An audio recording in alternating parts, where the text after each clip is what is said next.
Welcome to Second Take, the show that focuses on the issues behind the news.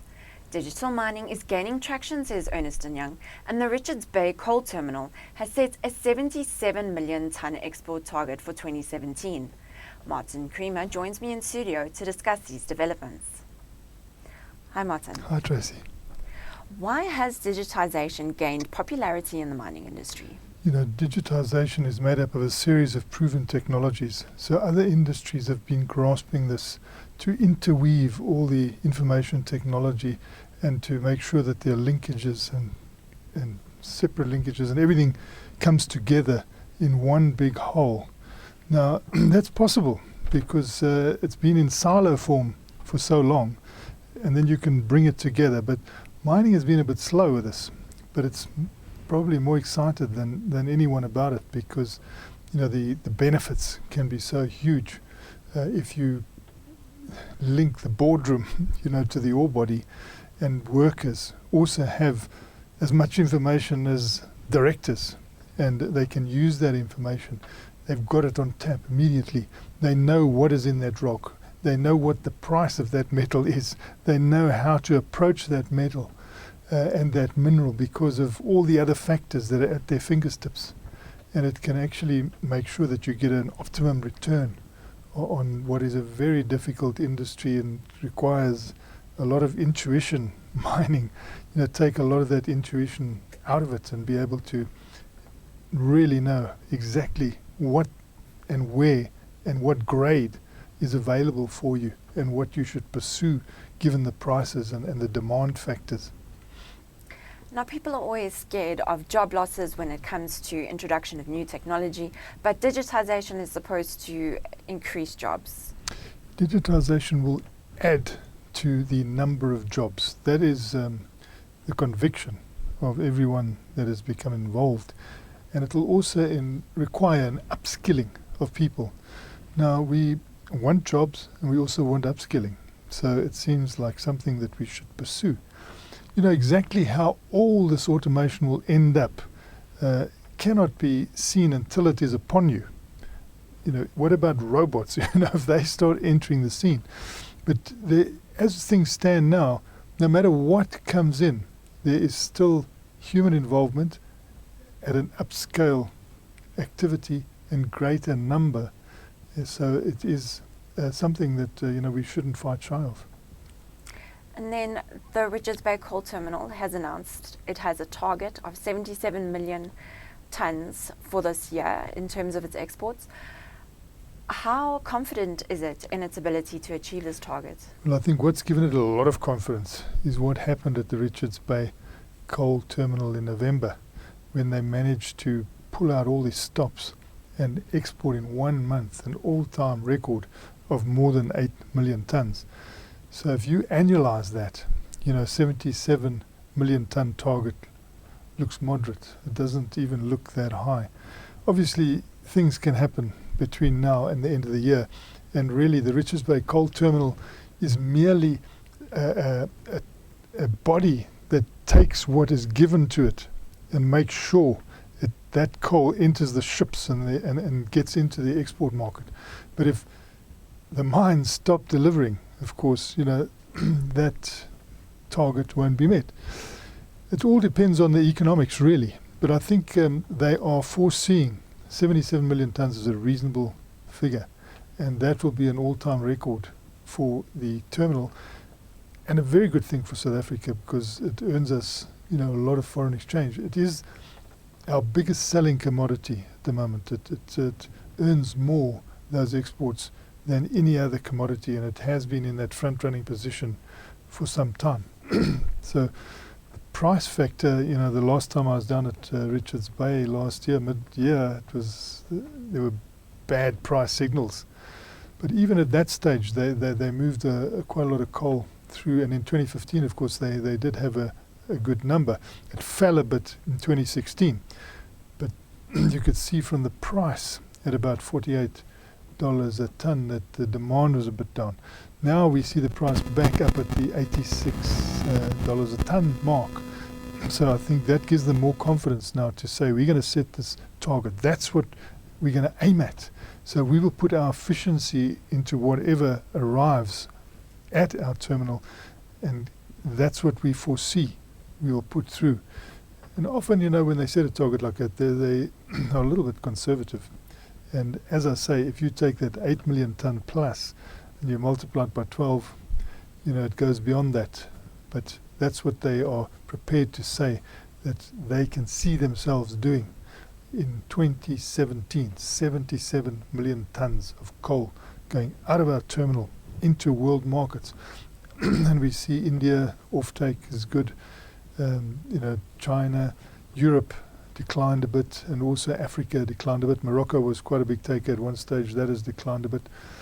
But they find new markets. They are quite good at their marketing. Often people have remarked on it that this is quite a good operation, and South Africans are quite good marketers. It's a very interesting terminal because it's a public-private partnership, not officially, but you've got, you've got the port owned by the private sector. So coal mining companies are the shareholders. And then you've got something that's absolutely essential, the rail, bringing that coal from as far as 1,060 kilometers away up in the Waterberg. That belongs to the state. Now, at one stage, there was a little concern about the lack of seamlessness in that particular partnership. That has really changed radically, and you can see the seamless and really completely at one, these two bodies, the private sector port and the state-owned Transnet and the port authorities, which is also part of the Transnet. So the rail and port is state, and in between is this private sector terminal, and they're really working superbly. I mean, this could be a model for our other state enterprises. In fact, if these guys can do it so well, perhaps this could be a model, for Eskom. Why not have a private participation, maybe put it on the stock exchange, maybe even the SABC, why not have some sort of private participation? It seems to work well because there seems to be more visibility and accountability, because a lot of these coal companies are listed on the stock exchange. So, if they've got problems, that problem is highlighted very, very quickly, whereas you don't always get that with the state. And if you could have a mixture of the two, where the state can bear all the guarantee burden, financial guarantee burden, the private sector can be the efficiency provider, could be a formula in many other parts of South Africa. But the Richards Bay Coal Terminal is certainly an example where the private sector interface with the state is seamless. And efficiency and reliability is going to play a big role in meeting this target. And the coal terminal is actually looking at improving its efficiencies and reliability. How is it doing so? It's fantastic. It's a 40-year-old terminal, and they're now replacing a lot of that equipment. So they're spending 1.4 billion rand. The new equipment has got to be in place January 2018. And they're saying that, again, it's on budget, it's on schedule. And they showed pictures of this new ship's loader that is being built in China, under the contractor, which is Sandvik Mining. And they have a lot of confidence in what the Chinese are doing. They say that the work standard is very high, and they know that particular thing is going to arrive. In May, they're quite sure that it's all going to happen, and they have said to the Chinese, we also want this to last for another 40 years, because the equipment in place now is 40-year-old and it's done well. They've maintained it very well. Maintenance is a big thing with them, and they want the same thing to happen with this equipment that's coming in now, the new equipment that will be set in place. And they say a site in the factory in China is this number 40. So the Chinese are aware this must really be built well, built to last for another 40 years, and their confidence level is high. They're also looking at digitisation. They feel that their efficiency could be lifted through digitisation. We've seen that Transnet itself is working very, very closely with GE of the United States, and GE has an innovation centre right here in South Africa, and that is where it is working with Transnet, and it's got these information technology specialists working out, how you can increase efficiency to cut fuel costs, for instance, as a start. And so you cut your fuel cost by about 5%, 10%, and that's a money saving. That's in your hand here. Now you've got more money to do more things. So they found that digitisation, once you get it going, it actually funds itself. This innovation keeps funding itself. And your productivity, the aim of it is to increase your productivity. And it does that exponentially if you keep working at it. And that's why possibly we'll see more at Richards Bay Coal Terminal, including digitisation, because of the involvement of Transnet in the rail and the port, and because the RBCT itself is very keen on lifting its efficiencies. That same story can go all the way through Africa, because Transnet is looking, throughout the continent now.